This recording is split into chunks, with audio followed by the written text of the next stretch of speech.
Hello, this is Justin Williams with the Wolfpacker Podcast. I'm joined today, as always, by co-host and editor of the Wolfpacker.com, Matt Carter. And today we are going to break down NC State's heartbreaking 45-42 loss to Wake Forest this weekend in Winston-Salem. Yes, every NC State fan is aware of the final score in the news, but we are going to break it down. We had, gave ourselves the Sunday to kind of think about it, rewatch the tape, take a deep breath, and now we're going to have our comments, our thoughts, and what is ahead for the Wolfpack. But before we get into all of that, let's do some house chores for the listeners and viewers at home. First of all, please subscribe to our YouTube channel if you haven't already. Go there right now, smash that subscribe button, hit the bell, whatever pops up on your screen that makes you a subscriber. Do that, and also give this video a thumbs up. Drop a comment while you're at it. It helps us out a ton.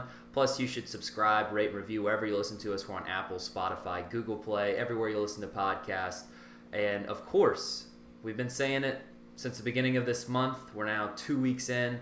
The Wolfpacker is part of the On3 network now. You should be a part of that network. You should come and join all the fun that's being had at thewolfpacker.com right now. And it's only going to cost you the grand total of $1. So sign up now. $1 gets you a year's worth of premium subscription to the On3 network, which includes the Wolfpacker.com, which of course includes Matt Carter, the 2-decade vet on the NC State Wolfpack beat, coming in with years of experience of going to Winston-Salem and seeing results. I think that's a good segue into what we're going to talk about today, Matt. I guess first off, let's just break the ice a little bit. Everyone, I think, is a little bit on edge about this game. I was telling you before we started, I was grumpy for some reason on Sunday morning, and I don't know why until about 2 hours in. I had my coffee, and I realized, oh yeah, last night happened. Matt, are you thawed off now? Because your first comment to me once you arrived in Winston-Salem was, man, it's really cold out here. So what was it like in Winston-Salem? What was the crowd like? What was the red to gold and black ratio, temperature, all that stuff? Paint the picture, and then we'll talk about the football game. It was cold. It was a little chilly in the press box. Food was good in the press box. They had some great garlic bread. I'll tell you that. Apparently I was lucky because they ran out of the garlic bread and switched to the rolls. And I got two of the last maybe 6 pieces of garlic bread when I went through the line, which is kind of ironic because one of NC State's SIDs, Brian Reinhardt, kind of jokingly told me that I even sit down before I went to the pregame meal. And the truth is, no, I did put my stuff down, but then I went to the line. So technically I did not sit down. I just put my stuff down at my seat. Yeah, but if I had not done that, I would have missed out on the garlic bread. So, veteran move. You talk about all that veteran experience I have. That's where it truly comes into play, more so than anything. But it was cold. It was a good crowd. It was sold out. I think they went over capacity on the crowd. I would say about 60-40 Wake, NC State. Good chunk of NC State fans there. It was more Wake fans, to be fair, but there was a good chunk of NC State fans there. So it was it sounded like a good environment. It didn't come out the way NC State wanted. It was a good environment, and it was a great football game too. I mean, it was down to the wire. Somewhat controversial call at the end with the onside recovery. Did Ricky advance 10 yards? Did he not? I agree with Dave Doran that it was a play that was so 50-50 that whatever the call on the field was going to end up standing because they couldn't overturn it with obvious evidence that he either did or didn't cross the 10-yard line to get that onside recovery. Who knows what would have happened? There was still, about 45 seconds left on the clock at that point. NC State down 3, of course. The decision ended the game. Wake Forest kneels it out. NC State only had 2 timeouts. That was the ball game. A lot of controversial calls in this game. A lot of missed opportunities from both teams. A lot of explosive plays from both teams. But yeah, on the NC State side, I guess it's easier to look at it as an instant classic from the Wake Forest side because they get what you want. You now hold the keys to going to the ACC Championship game. But I want to start with the offense because I think there's some questions about the strategy going into this game. It's a productive game from the Wolfpack, 42 points, one of their most explosive offensive outings against Power 5 competition this season, as we expected, as should be expected when you face one of the league's worst defenses and one of the worst defenses at the Power 5 level. But the thing that was a little bit head-scratching to me was just NC State's, not necessarily inability to run the ball, just lack of rushing attempts. 18 rushing attempts on the night. 4 of those include Devin Leary, which, you got to count some of those as probably some sacks being accounted there. So of your 3 running backs that got snaps, well, two running backs, 1 receiver, Ricky Person, Bam Knight, and Keon Lassane, 14 combined carries against one of the worst rushing defenses in the Power 5. NC State runs for 74 yards compared to 116 for Wake Forest. I really thought this was the game the NC State offense was going to get the run game going. And, it's not like it was a lack of production that was the problem. Ricky, 4.5 yards per carry. Bam, 7.5 yards per carry. It wasn't like it wasn't working. They just didn't go to the run game ever. And I know it's a game where you had to keep up with Wake Forest offensive explosion. I know it's a game NC State gets behind by a few possessions in the first half. But that doesn't mean you can't still find ways to run the ball. It doesn't mean, because NC State did have a lead there in the second half for a minute. So what's your explanation with that, Matt? Does it boggle your mind like it does me? Because I just thought this was going to be the game where NC State finally found a way to get the rushing game going. Yeah, you and I kind of disagreed on that in the preview podcast, where I kind of pointed out that what happened, not to toot my own horn, but if you were in the war room, if you subscribed for $1, you read the war room on Friday, we talked about how don't just expect NC State to run the football because everybody else has run the football on Wake Forest. And I think a big reason for that was, frankly, that Wake Forest was short-handed in the secondary, and NC State hadn't been a good running team this year, and so it's not like teams haven't thrown the ball against Wake Forest either. As I pointed out, Virginia threw for over 400 yards on Wake Forest. Sam Howell had a nice game throwing the ball. Even Army, with a triple option offense, nearly threw for 200 yards on Wake Forest. So you can move the ball throwing the football on Wake Forest, and I think that's where NC State's more comfortable right now on offense. And throw in that they were really confident in the Emeka Emezie, Devin Carter versus their young outside or inexperienced outside corners that were down 2 guys out of their top 3 corners were down. They thought that would be a good matchup. And now, the way I agree with you, I wasn't surprised that they came out throwing. I wasn't surprised that they stuck to being a throwing football team. What I was surprised was the total abandonment of the running game, particularly when Bam Knight's first 3 carries in the first half produced. He ran for 5 yards, he ran for 11 yards, he ran for 12 yards. 5 yards, 12 yards, 11 yards in that order. He had 28 yards on his first 3 carries, and they were his only 3 offensive touches of the half.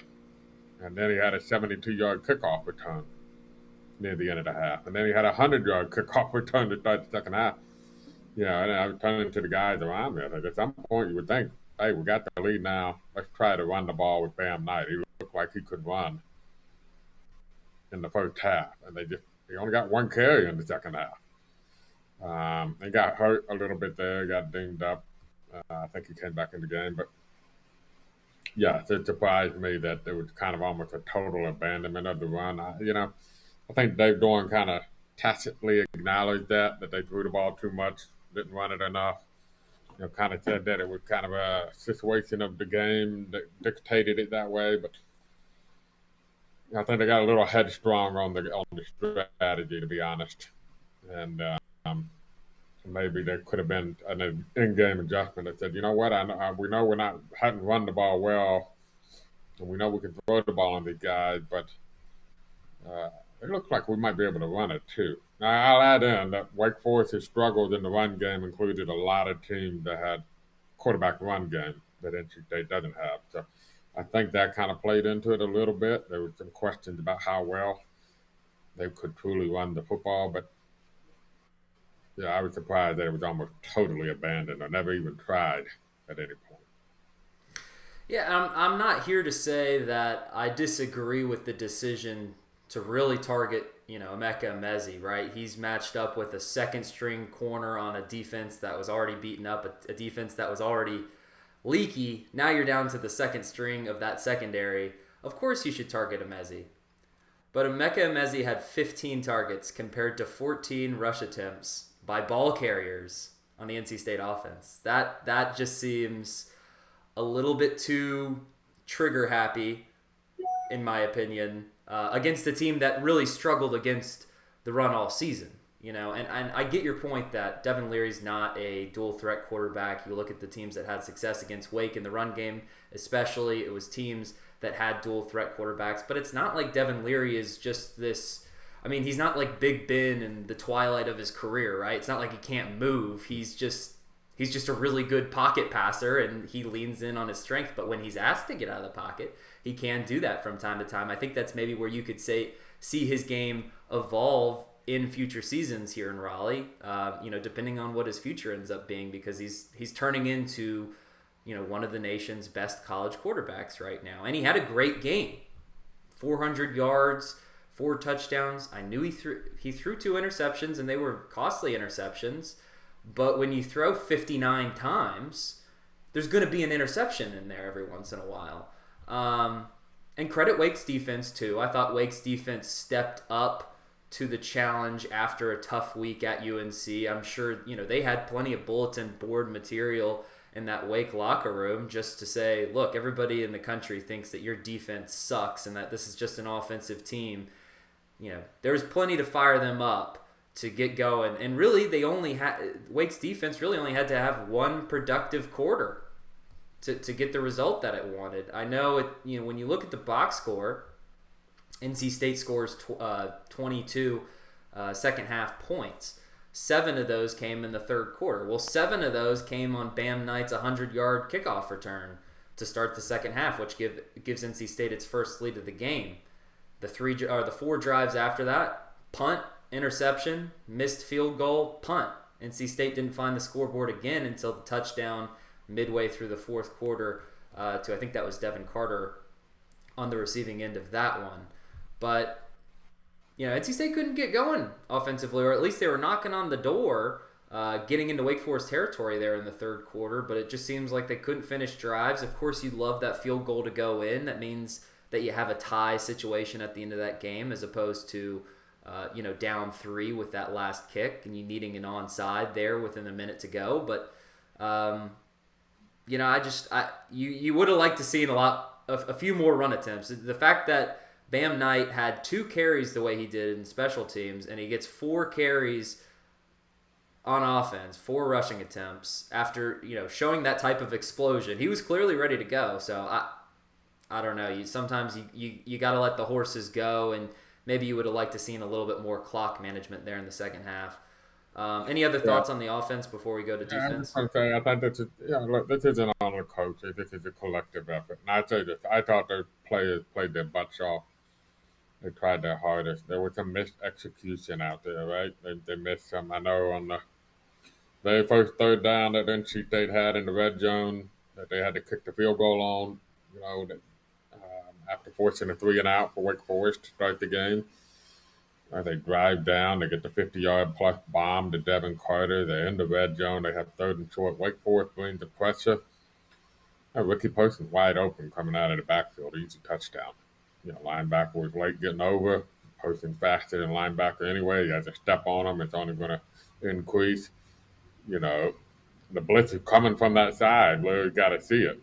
The blitz is coming from the direction Poston is going in the route. So all Larry had to do was loft it up toward the end zone, and Ricky Poston just got to run under it, and they missed it. So there were plays like that, right, that proved costly.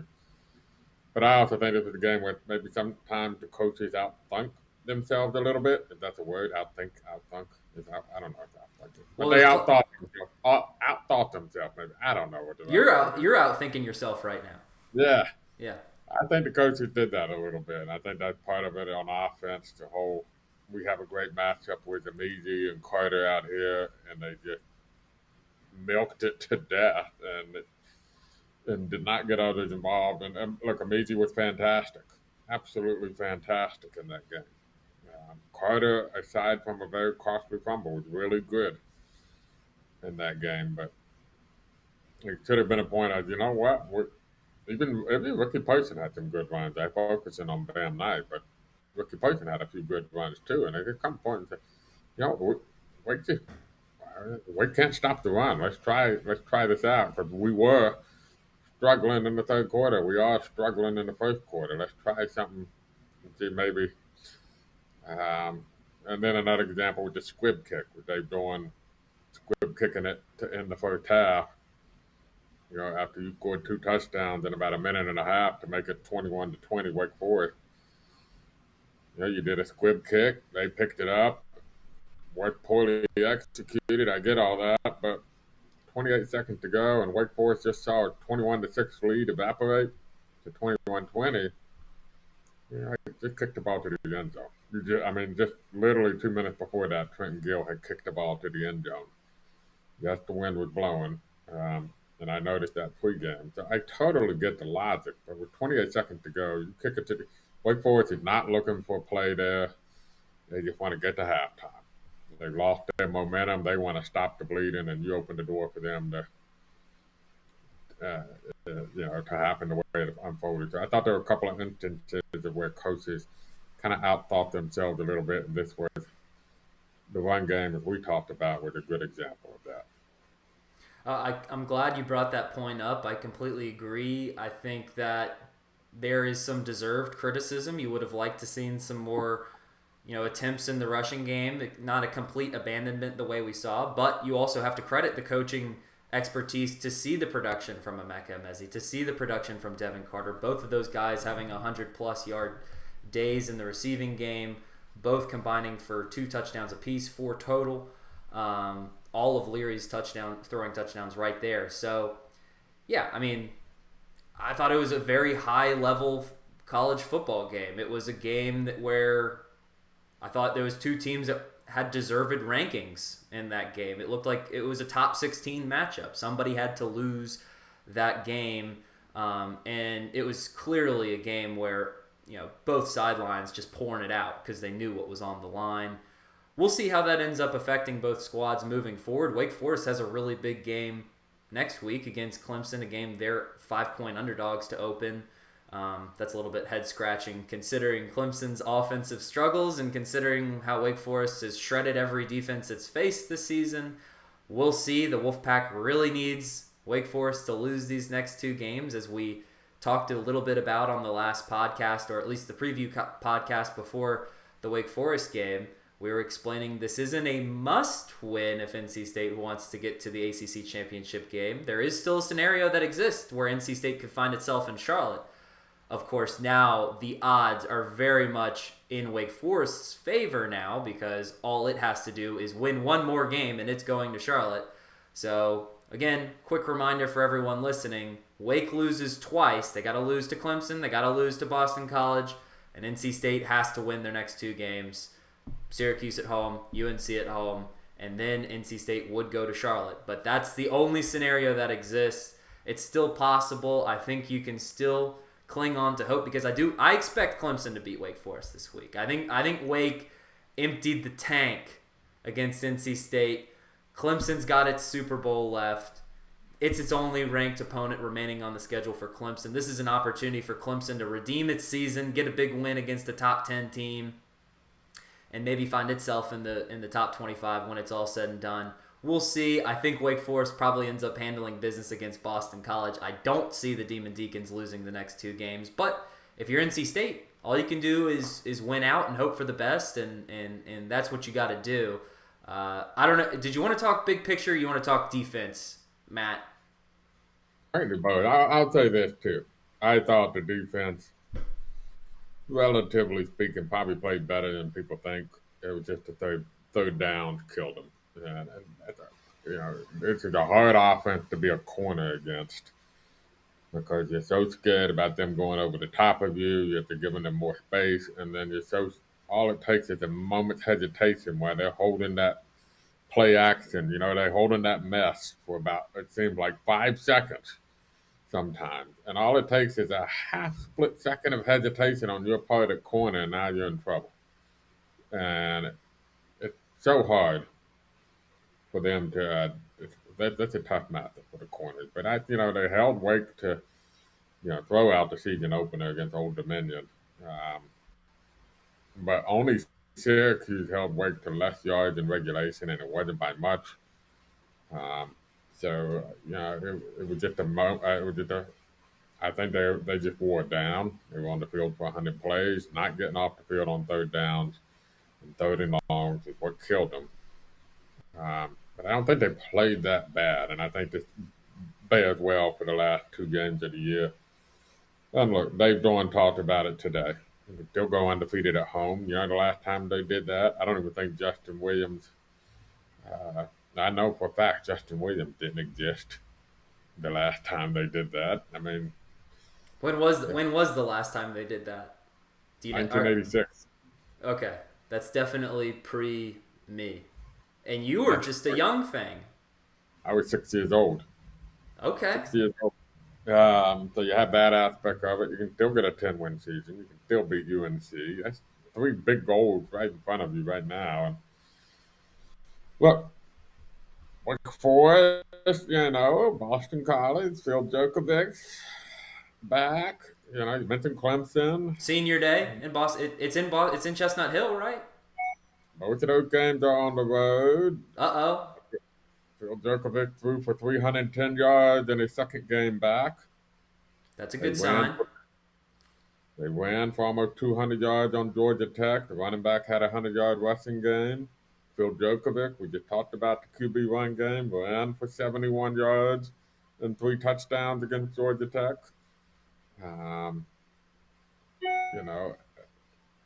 That's I just say it might not be a gimme because the more games Phil Djokovic gets back, and the more he starts to feel like he was when he was one of the ACC back quarterbacks. I'm just saying they might be the type of team that matches up fairly well against Wake Forest. So don't lose hope yet, but it's all must wins for NC State. We'll talk about Syracuse. I like that matchup for NC State. We'll talk about that later in the week. Yes. And then, of course, you hate the fact that it goes into UNC. You hate it. Potentially a lot on the line. But, the good thing is that they will take the field. Just think of setup-wise. They take the field against Syracuse knowing whether or not the Atlantic is still on the line. Clemson was to beat Wake Forest, which actually I kind of have a weird feeling that Wake will either win out or lose out. I have a weird feeling that they beat Clemson and win out, or they lose to Clemson and lose out. But if you say a hypothetical, Clemson wins that game, NC State knows that, and then they go beat Syracuse. Then the next week, NC State plays the day before Wake Forest. Yep. And if they would beat UNC, all of a sudden, Wake knows that it's got to go win. Yep. Wake now has a world of pressure because they know if they don't come through, they had let it slip away. And so you almost like the way it sets up from a timing perspective of NC State. You know that you're going to the field against Syracuse if it's still a matter or not, and then you can put the pressure on Wake Forest in the last week. So there's still hope. It's a long shot. I understand it. I actually think Wake Forest is going to beat Clemson, but we'll see what happens. Yeah.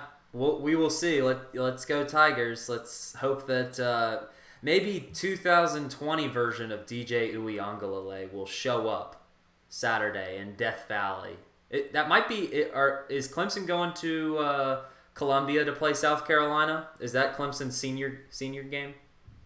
I have no idea. To be Okay, honest. maybe that's an angle. They pour it out for Wake Forest. I do think maybe they pull out the purple pants for that game. I don't think they've had a chance to do that yet. You might as well go ahead and do it because the season is expiring quickly before our eyes. Yeah, I agree. State's got there's still reason to have hope. Of course, you would have liked the scenario to be that Wake Forest just needs to lose one more time, and you just need to win one more game, and It would have been you're better. going to Charlotte. That would have been the more ideal situation. Let's get back to this game specifically because we still need to talk about the defense. And you were leading off your point there by saying that you thought the defense played better than people thought. I agree with you there. I don't understand the pointing of fingers to the defense because that's just completely ignoring the context of, oh yeah, NC State would not be in this situation if it weren't for the defense all season long. And it's not like the defense played really poorly. I mean, this is one of the best offenses in the ACC, and NC State held that offense to 406 yards. That's the good. If you told me that before the game, that NC State holds Wake Forest to 406 yards, I like NC State's chances a lot. The problem is NC State also gave Wake Forest 119 yards for free. And what did we say in the preview before all this?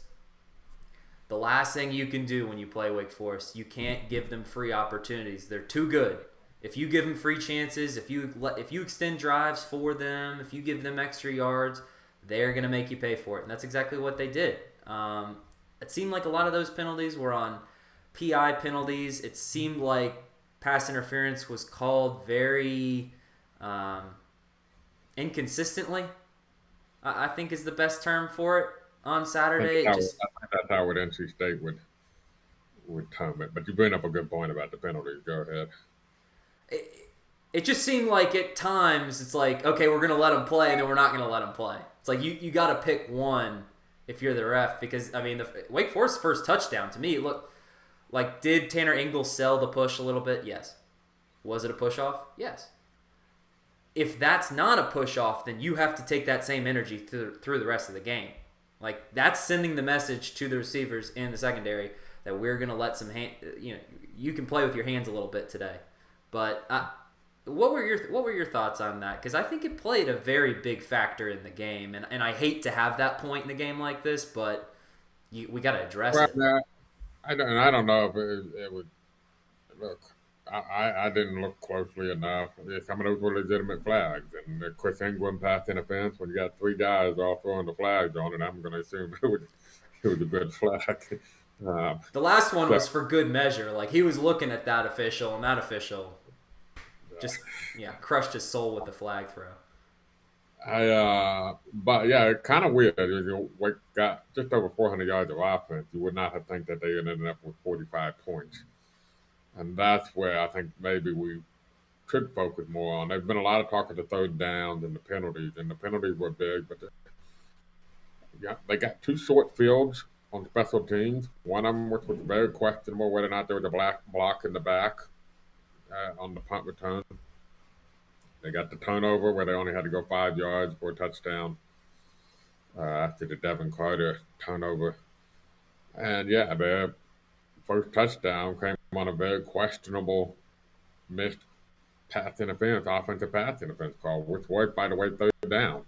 So that would have been you accept the penalty. Now it's like third and forever, which may not have mattered given the way the game unfolded on third down. But it's kind of like Wake.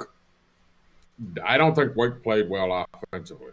I thought Sam Hartman was pretty bad, to be blunt with you. I didn't think Sam Hartman was that good. I thought A.T. Perry was good as receiver. The running back didn't have a run longer than they didn't have a double-digit run all game. Longest run of the game was 9 yards for Wake Forest by a running back. Tight ends made a couple good catches, but I thought Hartman was off. I think there were just things that happened, and a lot of them legitimate, a turnover or a penalty that allowed Wake to sustain stuff that allowed them to score more than their production should have allowed them to score. And so that's why you look and say, the defense gave up 45 points.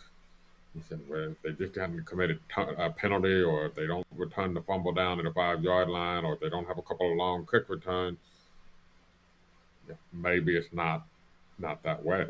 But that's football. That's how that's it. And to Wake's credit, they don't typically beat themselves. They made more mistakes than they normally did with 3 interceptions, but they're not going to commit penalties. That's Wake Forest's MO since the day Wake Forest University started a football program, I feel like. Yeah. You want to know why you don't give that team 119 penalty yards? Because Wake Forest had 5 red zone attempts, and they scored 5 touchdowns on those 5 red zone attempts. They don't miss their layups. It's like Wake Forest is the solid dad playing at the YMCA that played like in the SoCon in college, playing pickup basketball. Is he gonna blow by you? Is he gonna fast break? Is he gonna dunk on you? No. But he's gonna find the right pass when there's a man open. He's gonna hit an open shot, and he's never gonna miss his layups. And that's Wake Forest. So, in comparison, NC State, 4 red zone attempts, just 18 points on those 4 red zone attempts. Wake Forest beats you 2-1 in the red zone. That's a killer.